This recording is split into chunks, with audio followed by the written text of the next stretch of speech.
Welcome to the Game Design Hacks. I'm Dale. I'm Tom. In this episode, I'm going to play a short hike and talk about procedural generation in Godot. And I'm going to be talking about Gardenscapes, everyone's favourite game ads. All right, cool. Cue the intro. Yeah, let's do it.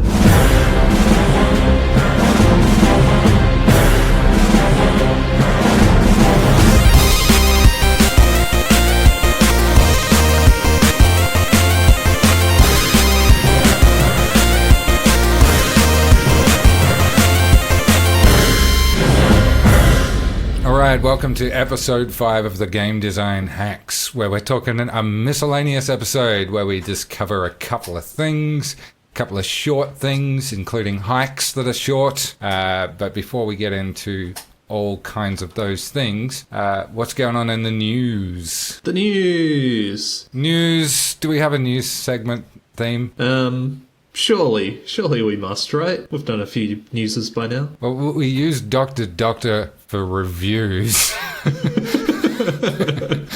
There's a simple edit we could make there. Just put the original one in.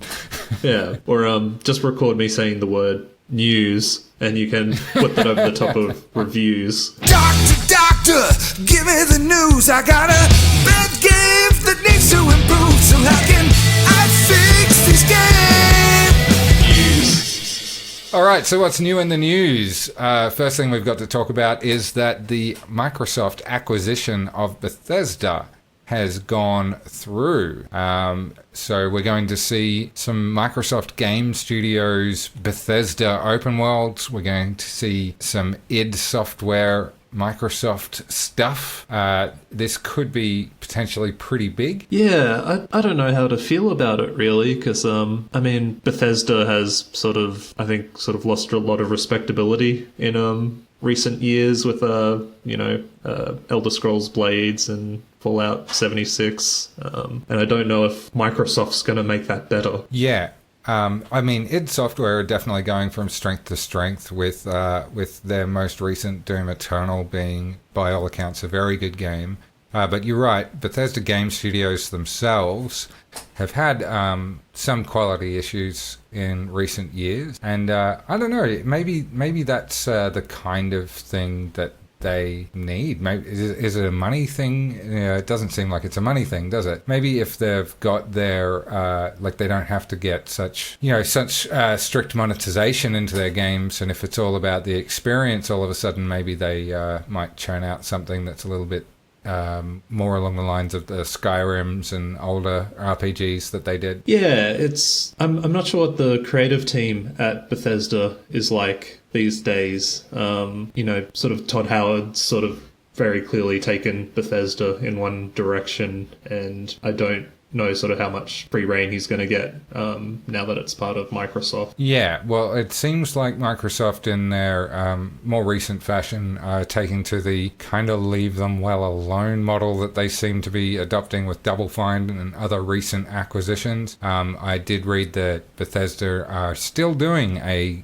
E3-like game showcase this year.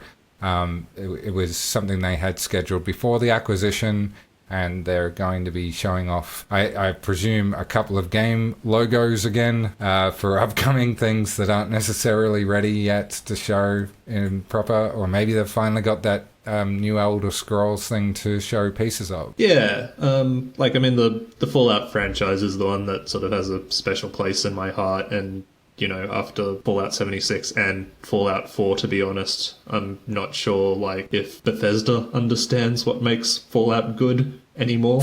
But, I'm willing to be pleasantly surprised. It would be pretty tone deaf for them to sort of continue to, be so departed from stuff now that they've had this much negative feedback, I guess. Yeah, my philosophy is making bad games in a franchise doesn't erase the existence of the good ones. So, maybe they'll get the right creative team and strike gold, but if not, then, they're only really hurting themselves by producing sub-quality content. I haven't really played much of the recent stuff. I don't think there's any Bethesda Studios titles that I've really dove into. I know you played a lot of Skyrim back in the day. Yeah, and, I'm not entirely sure why.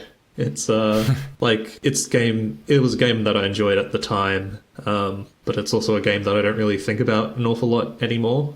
And it might be just because, we've seen so many iterations of it, and like Skyrim just sort of saturated popular culture. But yeah, like I don't know how much there is to learn from Skyrim as a game. Like I think there's things to learn from like Morrowind, and there's things to learn from obviously the early ones like Daggerfall and stuff like that. But it just seemed like a very minor iteration on an idea that was shinier and bigger than the previous games, but didn't move the genre forward an awful lot. Yeah, I guess so. I mean, yeah, there were a lot of citations from Nintendo development studios on Skyrim being an influence for Breath of the Wild, and as well as Witcher 3, those being the two that kind of came out. And I understand that might have had something to do with the fact that Skyrim was also launching for the Switch pretty early on as well, so it might have been them pulling double duty for a third party. But it certainly seems like that could be true. Yeah, like, I mean, I'm trying to think of, like, what the things in Skyrim I found that were really interesting that I hadn't played in a Elder Scrolls game before. Like, I guess the dragon shouts were kind of, like, an interesting way to sort of get people to explore the map and sort of tease them into places that they wouldn't be. But, yeah, I don't know. It's... Oh, right, yeah. Well, I think maybe that's it. It's prominence. Like, Skyrim gave a lot of that Elder Scrolls formula its mainstream prominence. So while it might not have been quite as inventive, it definitely brought the versions that everyone became familiar with, whether it's like the blacksmithing and forging your own swords, or going and harvesting pelts and all of that sort of stuff. Even if it wasn't new for the series, it was definitely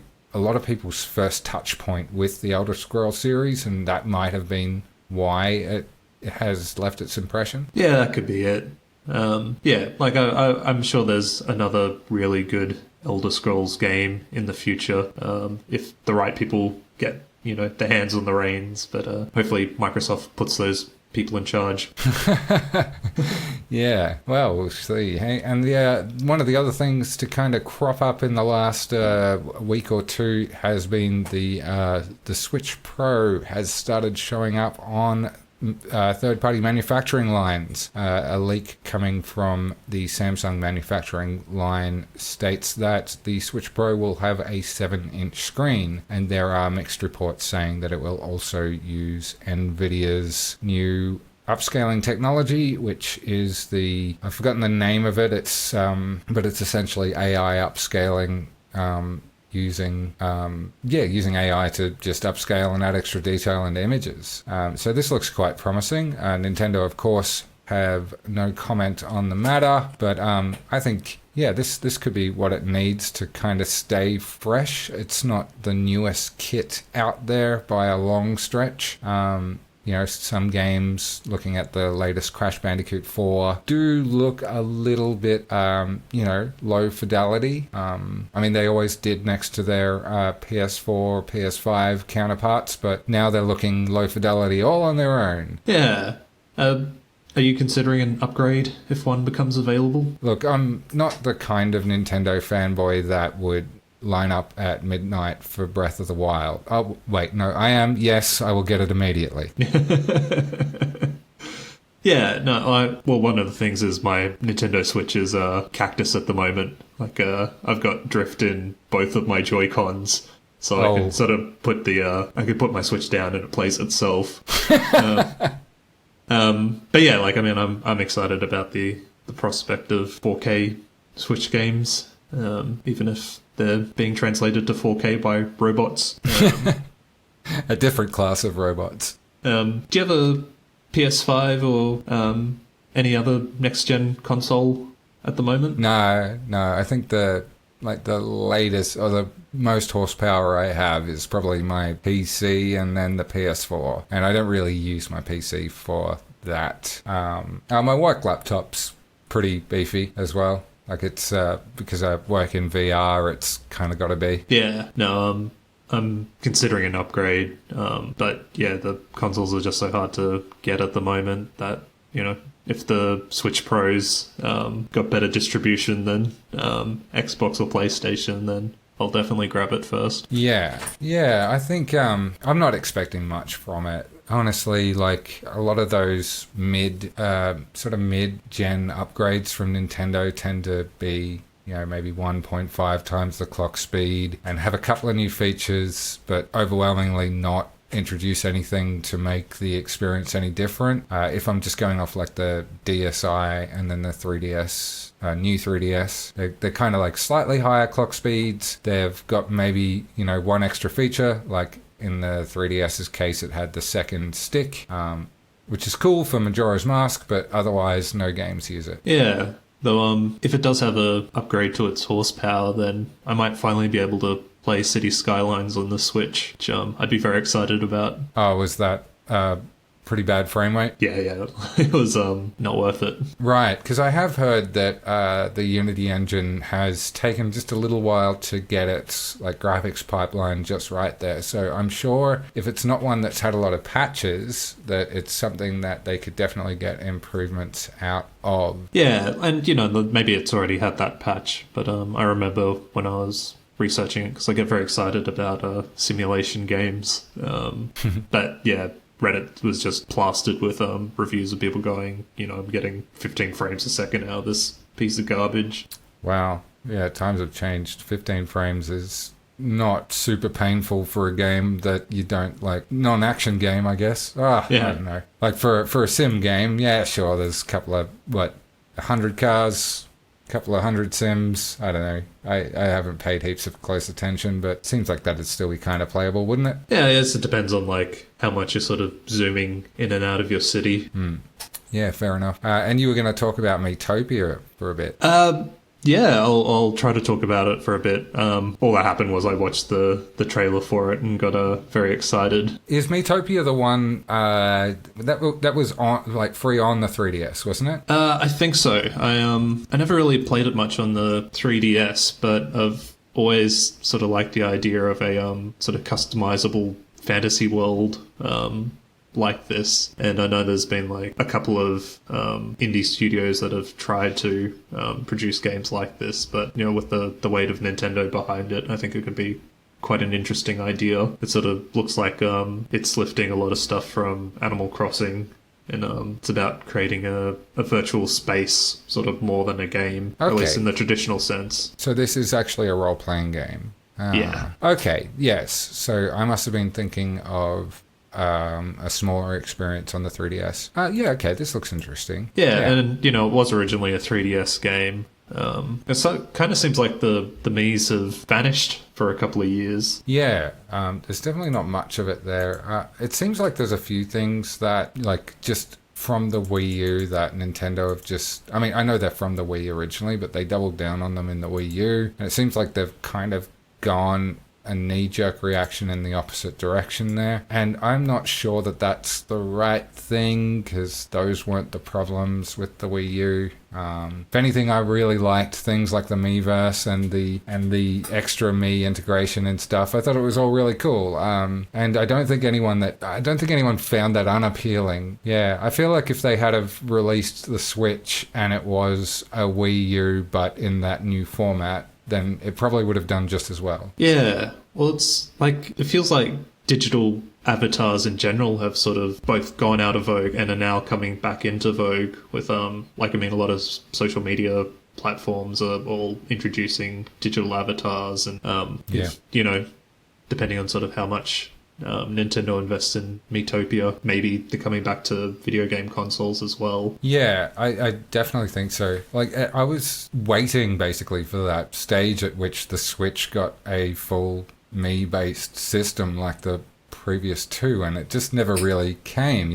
I thought the first time I saw the Switch menu, I was like, oh, okay, so this is what it's going to be for the first year or something, and it never really changed. Yeah, no, you expecting to see like all your friends' avatars walking around in the background, and that was so cool. Nintendo kind of set the gold standard in making an avatar of yourself, and they've just kind of left it. They've walked away from it entirely. Yeah. What was like the there was like a Mii Big Brother type game where you like all living on an island. You could vote for people to, is it Tama something life? Tamagotchi Life. Tamagotchi Life, yeah. Yeah, That had like a very dedicated fan base. Yeah, I never really got to play that.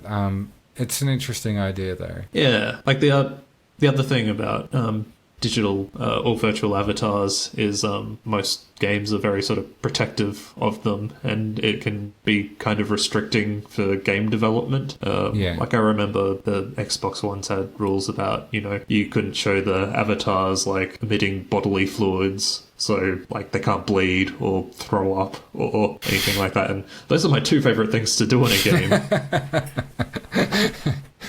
Yes. I don't know. I've never seen the Nintendo dev docs on avatars, or on that specifically. I'm sure they have it there, and the Wii U developer program was right open there at the end, so I definitely have access to some of that stuff. But yeah, that'd be an interesting thing to read into, because like I know there's like several avatar docs that are very restrictive of like how much violence you can do to an avatar, which, I don't know if you've played many video games, Dale, but they rely on violence pretty heavily.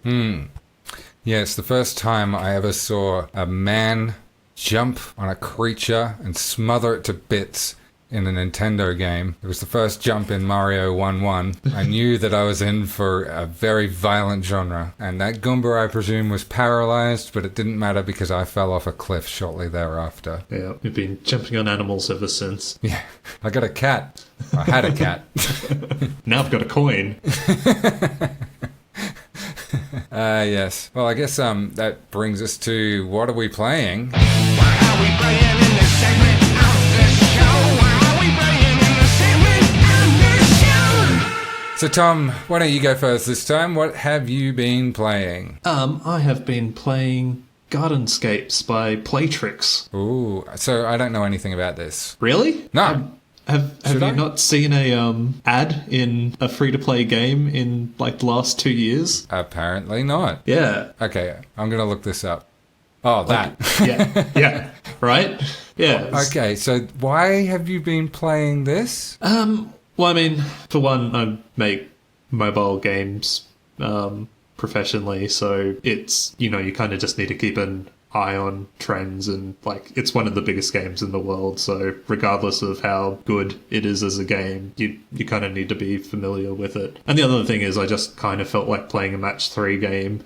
And Okay. I thought, well, I should really be playing this game to learn from it. I might as well give it a go. And like, it's exactly what it says on the box. It is a match 3 game that is just sort of polished to the nth degree. It is like the smoothest smooth mobile gaming experience you can possibly have. But the thing I find really interesting about it is I don't know how familiar you are with the story behind the games. Not the games, the ads for Homescapes and Gardenscapes. No, not at all. Okay, so for the longest time being about 2 years, they That were is sort the of, longest time. yeah, they were just one of those games that would always show up on your in-game ads. But the thing was that the gameplay in the ads they were showing had nothing to do with what the actual game was. So Right. there were those ads where there's like a bald man with a mustache who is actually in the game,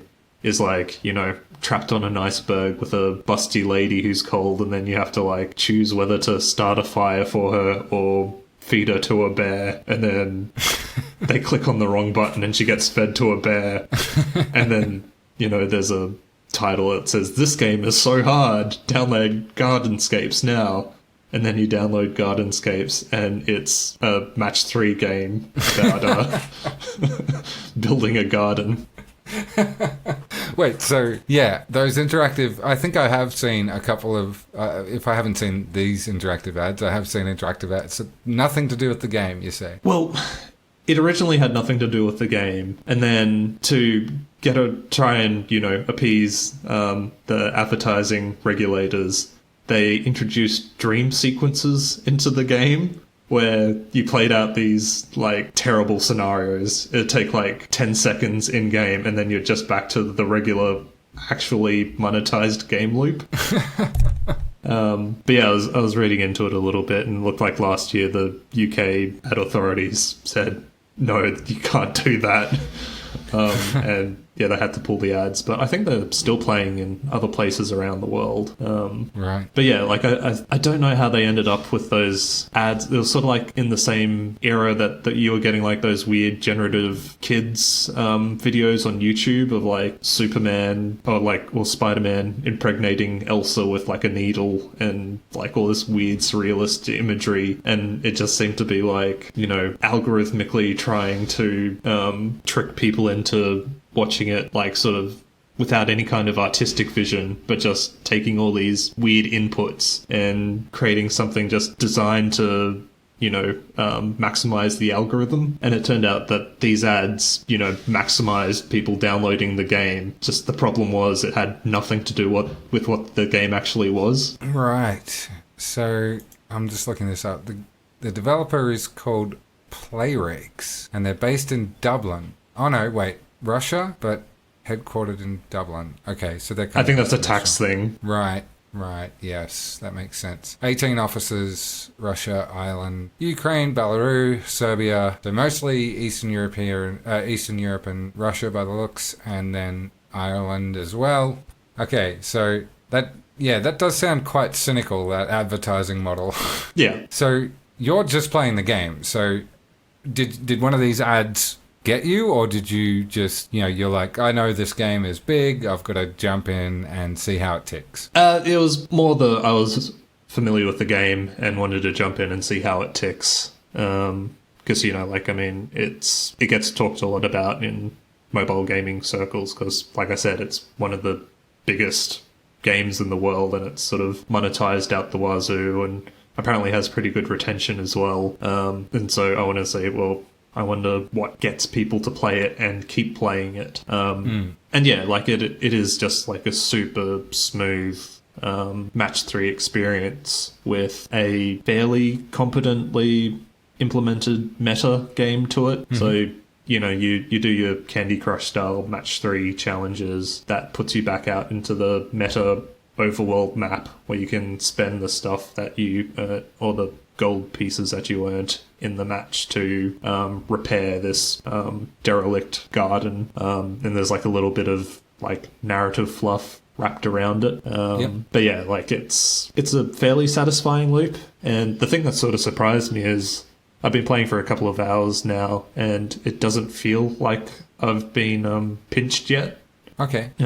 Like there was a couple of moments where, and it's kind of really interesting once you start reading into like just sort of how much maths there is behind match 3 games. So when, you know, all the coloured fruit or candy or whatever it is jumble down the screen, like that's not completely random. There are very like sophisticated algorithms like generating like rows ahead of time to try and either like optimize how many combos you are likely to get at any given moment, and that sort of gives you the, you know, dopamine rush, or conversely algorithms that sort of cut you off so you run out of lives or whatever and are sort of pressed into spending money in the game. And there's definitely been a couple of levels where I've got the, hey, you're having deliberately bad luck, you've run out of lives, but you can replenish those with currency that you earn in-game. So I've never actually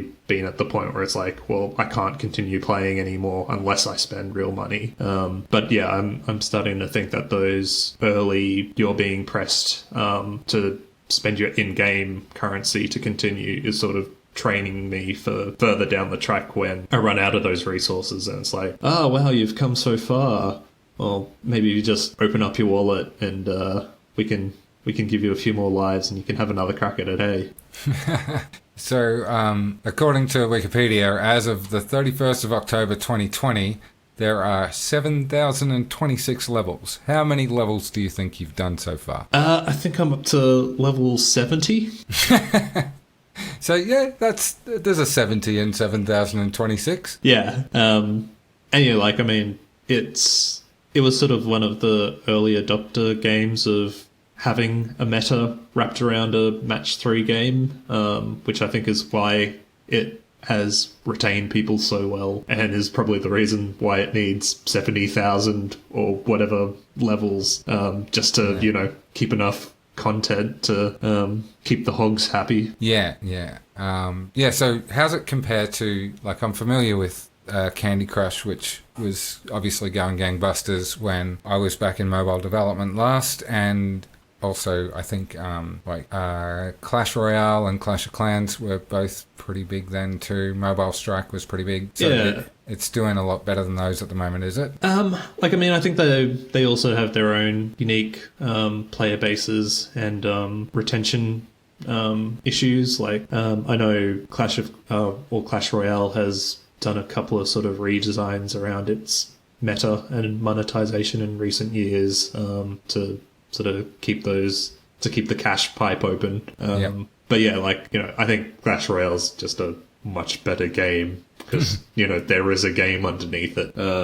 Whereas Match 3, I guess sort of the sort of hyper monetized Match 3 that you see in mobile games, like they're basically just sort of Skinner box dopamine machines. When there's not a whole lot of tactics in those games. Like I think you're mostly just playing for seeing the colors and sounds as opposed to any sort of actual puzzle solving. So does Gardenscapes does it provide a bit of a challenge? Is there a bit of a play there, or do you think it's mostly just those patterns where it's just trying to evoke that dopamine hit? It's just patterns. Like there's a couple of interesting things in it that I think Candy Crush does as well, where you have to match patterns like over certain tiles to reveal images within a certain number of moves, or they start introducing twists of locked squares that you have to detonate patterns next to. They're all things that I'm sure have been done before in Match 3 games, but there's just sort of enough differences in kind that you sort of feel like you're progressing. And then there's also the progression that you get from the meta of, you've got this big garden map, and I think it's the same instinct that games like Animal Crossing and Stardew Valley use, where you're given a messy space and there's sort of a compulsion that people have to clean it up. And so the Match 3 gives you the tools to earn the currency to clean up this space, and it's I think it just probably lights up different parts of the brain that compel you to keep going. Yeah, you haven't sold me on it yet. I'm not gonna lie. Yeah, it's not a good game. It is. Does it have, is there anything novel about it? Because everything you've described so far does sound like Candy Crush. No, the main gameplay is Candy Crush. All right. But it does the Candy Crush part, and it does the meta part, which, I'm sure is derived from other games. Yeah. Just the most. It does the most of those two things and has, smoothed it down to, such an... It's the same thing as their ads. It's, all algorithmically based, iteration over years, just smooth, absolutely frictionless, and I think it's dangerous and should be destroyed. Yeah, it sounds it. I think it should burn. I think you should take the mobile device that it's on, burn it, and then maybe burn the house that it was in just to be safe. I know you're moving out soon, so there's a good opportunity for you to burn a house. So what is going to keep you going back other than this sweet dopamine hit that you need? Is there more reason to play this, or do we need an intervention? Or no, like I said, I sort of picked it up out of professional curiosity first. First, you're clear to say first there. Yeah. But I always feel hesitant to sort of criticize a game like this, because there can often be a sort of snobbery around game mechanics, and unless something's considered a hardcore or AAA game, I think a lot of people sort of dismiss what games can be, and there's lots of sort of popular casual games. I think casual games get a bad rap, and I think there's things to be learned and appreciated in casual games. But like millions of people play Gardenscapes every day. So that by itself, I think, is worth studying and investigating in the very least. But yeah, I think there is something sort of sinister and cynical, like you said, at the core of this game. And I don't know if it was made with love for a particular genre or I kind of agree. I think with the casual part, like I also believe casual games get a bad rap. I'm not sure that's what this is, but I often lament that Wii Sports was kind of forgotten too quickly. It was like a really fun thing to do, and it could have been expanded upon quite substantially if people were willing to get over the fact that Waggle wasn't the most accurate control scheme. Like a lot of the backlash on motion controls was felt there. And then you take a look at something like Ring Fit Adventure, and you can see that, there really is still some ingenuity happening in this space, and it's still quite good, and it's still super casual, and anyone can do it, and I really like that. Like, good design should be for everyone. Yeah, and there's like games like one of the ones that I'm sort of partial to is the Diner Dash series. That I think a lot of people who would probably enjoy it sort of dismiss it because it's like, oh, this is a game for middle-aged women or people who don't know what good games are.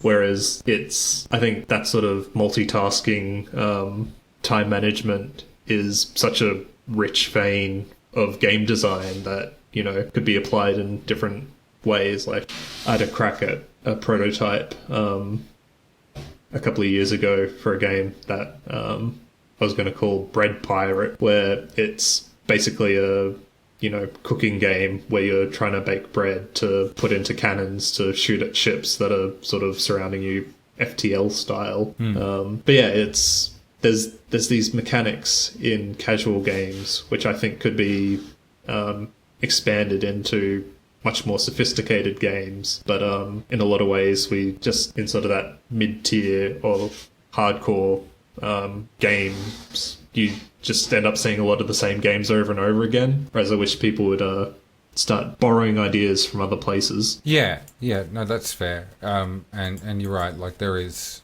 quite a bit of games aping other games and genres, and some of these quote real unquote games are borrowing pretty heavily from each other as well. So yeah, you're right, the comparison is sometimes a little unfair. I guess we'll go into what I've been playing lately. I've been playing A Short Hike.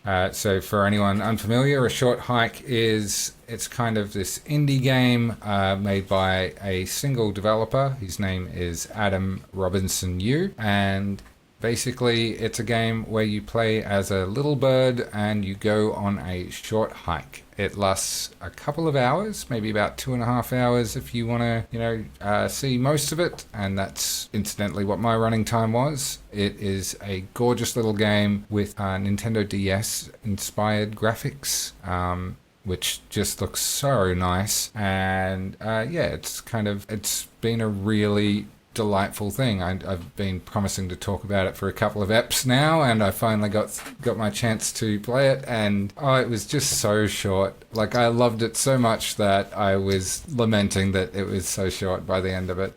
It always upsets me when I hear that really thoughtful game like this is made by one person. Yeah, it's got a great sense of humor too. So it's kind of I'll touch on a couple of points. So you're navigating around this island. The island is surrounded by ocean and it's got mountains in the middle. So it's very much one of those type of islands. And you just kind of take it at your own pace and you go around and talk to people. Pretty early on, your character, who is a little bird that I've forgotten the name of right now, Claire is the protagonist. There we go. And Claire doesn't have any phone reception, but Claire's expecting a phone call. So Claire has to get reception. And so Claire talks to her auntie, or maybe it's grandmother, and her grandmother says, look, if you climb the mountain, you'll be able to get phone reception. And that's the aim of the game, is just to climb the mountain so that you can get phone reception. And in doing so, you meet interesting characters. They all kind of give you clues about what you might be able to do in order to climb the mountain. You obviously need to learn how to climb. You need to learn how to fly, because you're a little bird, but you can't really fly. You can glide, and you slowly gain double jumps and the ability to climb, and you gain stamina as you go until you can climb high enough in order to eventually scale the mountain. I'll speak on the aesthetic again for just a moment, because it's possibly one of the nicest indie aesthetics I've seen. I haven't seen many people try to ape the 3DS style or the Nintendo DS style. And look, for all of the pixely jaggedness and lack of anti-aliasing and texture detail stuff that there was at the time, this is like a really nice version of that, where everything has been carefully kind of dotted under the pixel grid, and it's absolutely fantastic for it. Like, I am 100% going to ape this visual style at some point in the near future. Yeah, it's kind of interesting, sort of the evolution of indie game graphics, because it seems like for 15 years we've had like indie games sort of aping the pixel art style, and a bit more recently we've sort of had a couple of like PS1 inspired games, especially there's a whole bunch of horror games and like Itch that are all clearly Silent Hill inspired. So yeah, I wonder if this is just what the future of indie games is like, where there's just going to be this 15-year gap between people playing these games when they're a kid and then getting old enough to release their own games in the same style as what they were playing back then. So in 2035 there's going to be kids that are releasing their first solo developed games that look like The Last of Us 2. Yeah. Yeah, of course. Fantastic. Yeah, I really do like because they are sometimes, like, they are echoes of that generation. Like, this is an echo of the 3DS generation. It does look a little like, Phantom Hourglass is probably the closest parallel that I could take from, say, the DS. Or maybe like New Leaf. New Leaf's 3DS. I really should be saying DS, because it's definitely got that light, like that small texture Nintendo original DS look, whereas the 3DS kind of upped the fidelity to such a point that texturing was on par with the Wii, I guess. But this has more of that 3DS kind of feel. And look, I really, really like this look and feel. And I think it's the same for, some of that PS1 style stuff too. It's obviously not PS1. It's like a weird facsimile of it, and it's always kind of a little bit more polished. Like, the tools today are so good that you can just... And also, there's no affine texture problems, are there, on those PS1 like horror games on Itch? Do they bother with like... I don't think so. I think it's all just post-processing on... Yeah, because that affine texture rendering, you kind of have to have a triangulator without a GPU in order to have that problem that the PS1 had. Yeah. So the moveset in the character controller here, so this is a very standard, just again like Phantom Hourglass or like any third-person platformer, the controls are camera-bound, and you've got a pressure-sensitive joystick, so yeah, it's very much your standard kind of... third-person platformer controls there. Your moves are jump, slide, and use item. Your item's usually a stick, or can be used in stick-like fashion, so you can pick up other things and whack people with them. It doesn't have any combat. It's worth noting that. But yeah, it's basic. It's got great music too, and yeah, it's 2.5 hours of just cruising around an island and slowly ascending and talking to people and having a lovely time. It's got a great sense of humor too, even if it does feel a little like every character was written by the same one developer in the same one style, but that one style's lovely, so that's not really a gripe. Yeah, I guess in like a 2-hour game, you probably don't get sick of it too quickly or notice the similarity in tones between characters, right? Yeah, I mean, I definitely noticed it a bit because it's quite Adventure Time like, where everything's like a little bit of a in-world lingo, where there's its own kind of way of talking, which, you know, I guess is that Pendleton Ward kind of style, which it's definitely got kind of throughout. And, you know, I'm sorry, Adam, if it's not that and you're listening, which you aren't, but, you know, good on you. Great game. What a great game. Yeah, so that's been my main thing playing recently. And what about on the developing front? Do we have a what you're making theme? We should. Boop! All right, Tom, so what have you been making? So I've been working on a module for a tabletop RPG called Troika. Okay. One of the things that I've been doing in the last week is designing a map for the module, which I've been making in Blender. Okay, yeah, cool. So you're on Blender 2.9? Yep, the latest cool. and greatest. So do you have much experience with Blender? Not really. Like, in my last job, I did quite a bit of sort of motion graphics stuff, but that was mostly in After Effects, and I used Blender for like a couple of things. But yeah, 3D software overall, I'm pretty much a novice. But yeah, and I was pleasantly surprised at how easy Blender was to pick up, because it's like a piece of software that I keep coming back to every couple of years and have been doing so for, you know, a long time now. So it's it's come a hell of a long way since the first time I played around with it. It really has, especially if, you keep saying, you just said you keep coming back every couple of years, and every couple of years it gets that little bit nicer. There was that massive 2.8 overhaul, which I'd gotten really used to 2.7 and its clunky weirdness. So 2.8 was uncomfortable for me, but ever since I've gotten used to that, it's been pretty good, and I know that 2.8 and 2.9 are so much easier to use. So I'm glad that's paid off for him, because that's awesome. It's great to see jumping in. Our office has recently switched over from using Modo to using Blender as our official 3D modeling and animation software. So it feels like it's in sort of a transition, because I know there's lots of studios that are picking up Blender now as their preferred tool. So it's good to see it finally being recognized in the big leagues. Yeah, I love how hackable it is too, like that, having Python built in. There's been more than a couple of times where, a lot of the time Unity's to blame, because you'll end up with something that changes between Unity versions, and all of a sudden the Blender file doesn't export in the same way because of the Python script that Unity will use in order to derive the Blender export. And quite often you can fix that just by writing a custom exporter for Blender and just setting the settings that you want. And it's not very difficult to do. Like, it's maybe a couple of hours of hacking later, you'll have what you want and you can get it exported how you need it to. And I really like it. And it's got a pretty huge community as well. So even if you aren't doing it yourself, there's somebody out there that, you know, likely has created the hack that you're after. Yeah, that's true. And if anybody has any pull with Unity and they're listening,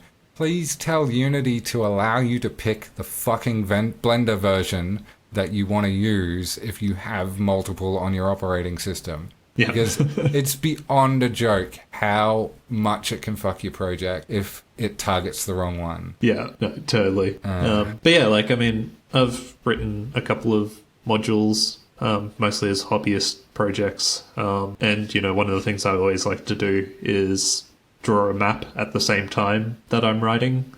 So you've kind of got a sort of clear sense of both space and content. And I think a lot of people make the mistake of either drawing a map first and then, you know, trying to write a story into it, or writing a story first and trying to draw a map around it. And 3D software is very... it's a lot of fun to make the map with, because you can like sort of zoom into individual locations and pretend you're making the opening credits for Game of Thrones.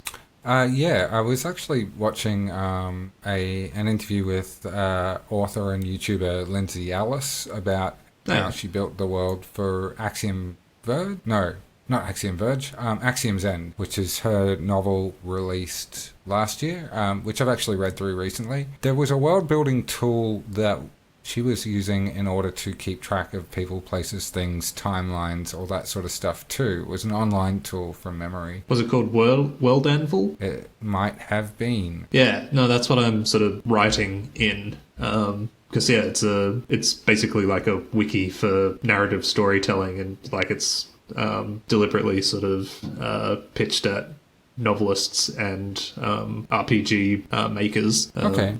But yeah, it's got lots of really cool tools for, you know, putting a map down and being able to stick pins in it that link to articles, and sort of being able to build this very rich, interconnected database of information. Right, yeah. So you're doing a similar sort of thing, but you're building yours in a 3D space. Is that the deal? I was just making the map in a 3D space, and then I was rendering that out, and then using those as sort of, you know, inspirations for writing, and then, you know, the writing would sort of inspire me to add things to the map, and I'd sort of go back and forward like that. Yeah, that's really cool. Yeah, I haven't really tried any of that sort of world building stuff, but I guess similarly I tend to, like when I'm making adventure games, I tend to write the dialogue engine pretty quickly. Like one of the first steps I'll do, so that when I'm placing things around the world, I'll give them a little bit of placeholder dialogue and then start building it out. So I guess I kind of build organically in the same way with that stuff. Not that I've done anything like massive. I have done like a couple of games that are adventure games that last an hour or so. But not sort of built a massive sort of thing like what you're trying to build there. Yeah, it's like such a great experience, like being able to express yourself like in these different sort of mediums, like being able to both write and, you know, create 3D worlds and produce the logic for them. It's I would encourage anyone to like try and dabble in as many disciplines as they possibly can, because it's a very empowering feeling to be able to do all these things by yourself. Yeah, cool. Well, I've been continuing my journey with Godot lately, and speaking of modeling and building worlds, that's kind of what I've been doing, except rather than building worlds, I'm building the tools to build worlds. Yeah, you've taken it a step further than I have. Yeah, well, I'm very much in the early stages of something that I definitely hope to share and make open and available to the Godot community, which is a spline-based world building tool. This idea was inspired by Mario 3D World and discussions I had with a former workmate at Halfbrick, and some work we did on a Unity-based tool.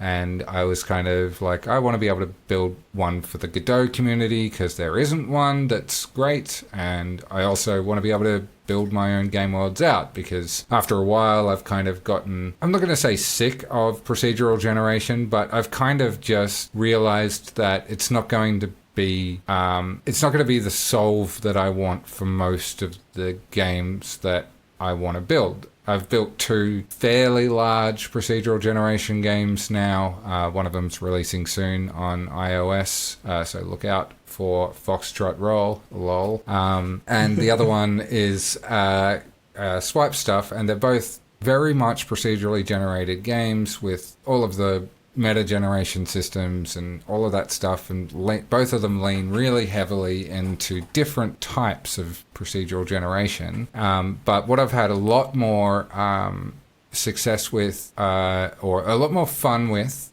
or a lot more fun playing my own stuff with, is building adventure games quickly with procedural modeling tools, where you are shaping the world and you're making an experience of a finite length. And then recently playing A Short Hike, I kind of realized that I am like really excited about the idea of making a 2-hour game of my own with my own world building tools. And the first step there is procedural modeling tools. And like I'm already very, very happy with the progress, and I'm about to start building a test sandbox to a game that isn't the adventure game that I want to make, but instead it'll be a game that really puts these path building tools to the test. What kind of game can you think of, Tom, might have winding paths and really big environments and spline based generated stuff? I don't know, maybe some sort of, maybe Sonic-inspired game? Yeah, some kind of Sonic-inspired game, right? Yeah, like some kind of hedgehoggy Sonic spy. I mean, you didn't really beat around the bush, did you? No. No, I got it in one. Yeah, you got it in one. It helps that there's a note sheet, but you got it in one. Yeah, so I've decided I'm gonna do the rite of passage thing. Every game developer at some stage needs to make a better 3D game than Sonic Team, and I figure it's my turn now. Yeah, I just want to get these tools good enough to be able to make a fun prototype Sonic level, and obviously with loop-de-loops being a great way to, and spline paths being a great way to test out like Sonic level design. Not that that's what the focus of my adventure game is, but it's a really good way to test the limits in procedural mesh generation. And Sonic levels tend to be pretty long because of the speed, and it's a good way to test how quickly it is to build things too. If you've ever seen Houdini and those other procedurally modeling engines, then this is kind of like that, except way simpler and way more platform specific. And so far so good, and hoping within like a month or two to release an open source module onto the Godot store. It looks cool. I got to see a demo before we started recording, and I can testify how cool it is. It will be really fun to sort of see what some people can make with it. I'll probably make a few asset packs for it too. I'm not aiming to like sell those for money or anything like that, but I might do something like that as like have an inbuilt one, but also do a couple of like get some extension packs or some sort of thing there if I feel like subsidizing the dev of it. But I don't know. The procedural modeling stuff for Godot is coming along pretty well, and I'm hoping to release that soon. But yeah, also a Sonic game. So I watched a really, really long video on YouTube about the animation in Sonic. This wasn't because I wanted to... it's more that I wanted to make a Sonic game, and I went to look for something, and I found this amazing YouTube channel that I'm absolutely certain everybody needs to look at. It's called New Frame Plus, and if you're at all interested in game animation, then it's definitely worth a look. But recently, New Frame Plus had a breakdown on the animation of Sonic games. The breakdown runs for an hour and 45 minutes. That's a lot of run cycles. It is, and it's absolutely awesome. It goes through like the fallings of it. It goes through what works well. Some of the games with good animation might surprise you. Sonic Boom, for example, not a good game, but it is a well-animated game. Oh, yeah. So it's an hour and 45 minutes. It's New Frame Plus. It goes through all of the history of Sonic animation, and it's actually a delightful watch. It shows you the shortfalls of some of the Sonic games that are there. It shows you the things that really work. The games that work are not always the ones you'd expect. Like Sonic Boom, for example, has amazing animation, but is not a very good game. Whereas on the other hand, a couple of the more recent ones like Sonic Forces, which is not terrible but not great, the animation really regressed for that.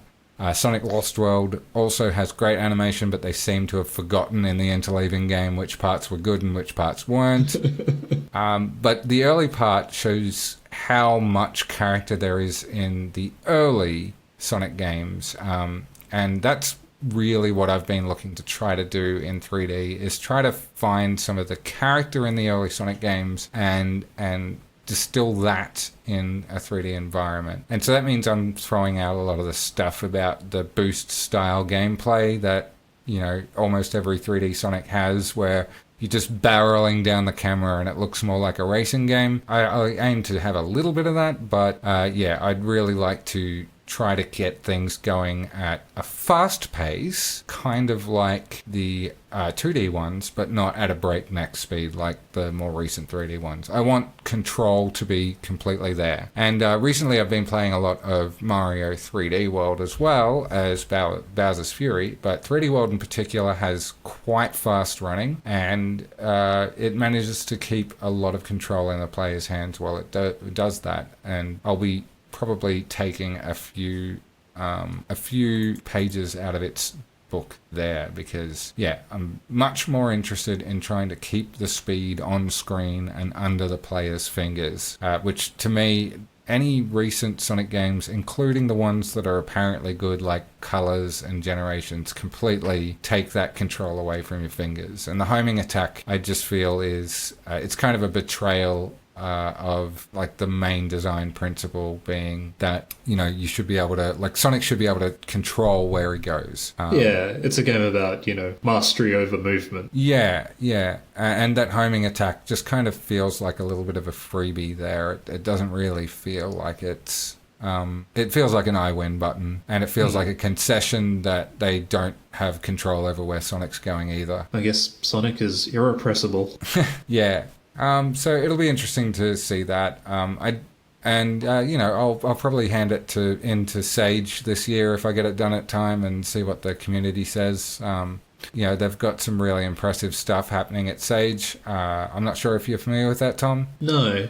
It stands for Sonic Age Gauge Age again with no. It's Sonic something. It's fan games. That's right. Where Sonic Mania grew up.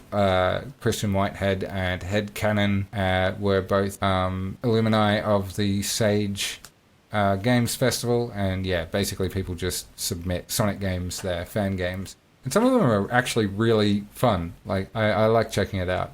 I'm not a massive Sonic fan or anything, but I really like the community that's in that space, like that free, independent spirit that goes into making those games. And, Sonic Team just keep fucking it up and leaving it wide open for everybody. So, it's a fun puzzle to tackle. It's the kind of game that you really want to try, because there's a lot of good past there and there's not a lot of good present. Did Sonic EXE come out of that? I don't know Sonic EXE. It's like the weird Sonic horror game. Yeah, probably. The answer is usually yes. Yeah, it's about a haunted Sonic cartridge. Yeah, the answer is almost certainly yes. Okay, good to know. So procedural modeling tools, hopefully coming soon. That's the what are we playing / doing / making section of the podcast. It feels like we've covered a real breadth of subjects in this episode. Yeah, thanks. Now I have to find a title. The breadth of subjects episode. Yay! So I guess we'll talk about upcoming episodes. So we've got, obviously, my game design challenge. We're going to play that soon. We'll probably play that in the next episode, I think. Either that or we'll do The Room design challenge. So in the next episode, we're going to have some guests on to play the Ancient Greek Philosophical Olympics. Yeah,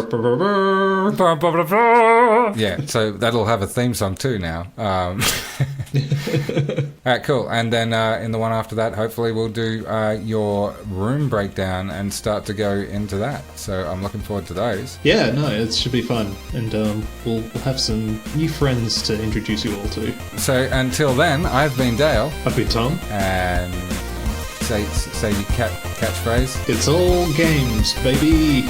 It's all games, baby. All right, bye-bye.